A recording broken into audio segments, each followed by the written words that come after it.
الف لام میم، خدا جو معبود برحق ہے، اس کے سوا کوئی عبادت کے لائق نہیں، زندہ ہمیشہ رہنے والا۔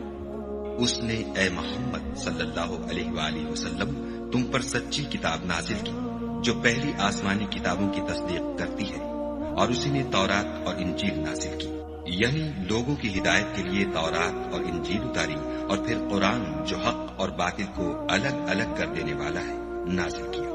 جو لوگ خدا کی آیتوں کا انکار کرتے ہیں ان کو سخت عذاب ہوگا، اور خدا زبردست اور بدلہ لینے والا ہے۔ خدا ایسا خبیر و بصیر ہے کہ کوئی چیز اس سے پوشیدہ نہیں، نہ زمین میں اور نہ آسمان میں۔ وہی تو ہے جو ماں کے پیٹ میں جیسی چاہتا ہے تمہاری صورتیں بناتا ہے، اس غالب حکمت والے کے سوا کوئی عبادت کے لائق نہیں۔ وہی تو ہے جس نے تم پر کتاب نازل کی، جس کی بعض آیتیں محکم ہیں اور وہی اصل کتاب ہے، اور بعض متشابہ ہیں۔ تو جن لوگوں کے دلوں میں کجی ہے وہ متشابہات کا اتباع کرتے ہیں تاکہ فتنہ برپا کریں اور مراد اصلی کا پتہ لگائیں، حالانکہ مراد اصلی خدا کے سوا کوئی نہیں جانتا۔ اور جو لوگ علم میں دستگاہ کامل رکھتے ہیں وہ یہ کہتے ہیں کہ ہم ان پر ایمان لائے، یہ سب ہمارے پروردگار کی طرف سے ہیں، اور نصیحت تو عقل مند ہی قبول کرتے ہیں۔ اے پروردگار، جب تو نے ہمیں ہدایت بخشی ہے تو اس کے بعد ہمارے دلوں میں کجی نہ پیدا کر دیجو، اور ہمیں اپنے ہاں سے نعمت عطا فرما، تو بڑا عطا فرمانے والا ہے۔ اے پروردگار، تو اس روز جس کے آنے میں کچھ بھی شک نہیں سب لوگوں کو اپنے حضور میں جمع کر لے گا، بے شک خدا خلاف وعدہ نہیں کرتا۔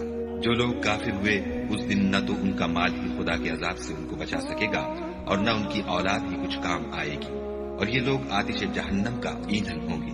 ان کا حال بھی فرعونیوں اور ان سے پہلے لوگوں کا سا ہوگا جنہوں نے ہماری آیتوں کی تکذیب کی تھی، تو خدا نے ان کو ان کے گناہوں کے سبب عذاب میں پکڑ لیا تھا، اور خدا سخت عذاب کرنے والا ہے۔ اے پیغمبر، کافروں سے کہہ دو کہ تم دنیا میں بھی عنقریب مغلوب ہو جاؤ گے اور آخرت میں جہنم کی طرف ہانکے جاؤ گے، اور وہ بری جگہ ہے۔ تمہارے لیے دو گروہوں میں جو جنگ بدر کے دن آپس میں بھڑ گئے قدرت خدا کی عظیم الشان نشانی تھی۔ ایک گروہ مسلمانوں کا تھا، وہ خدا کی راہ میں لڑ رہا تھا، اور دوسرا گروہ کافروں کا تھا، وہ ان کو اپنی آنکھوں سے اپنے سے دگنا مشاہدہ کر رہا تھا۔ اور خدا اپنی نصرت سے جس کو چاہتا ہے مدد دیتا ہے۔ جو اہل بصارت ہیں ان کے لیے اس واقعے میں بڑی عبرت ہے۔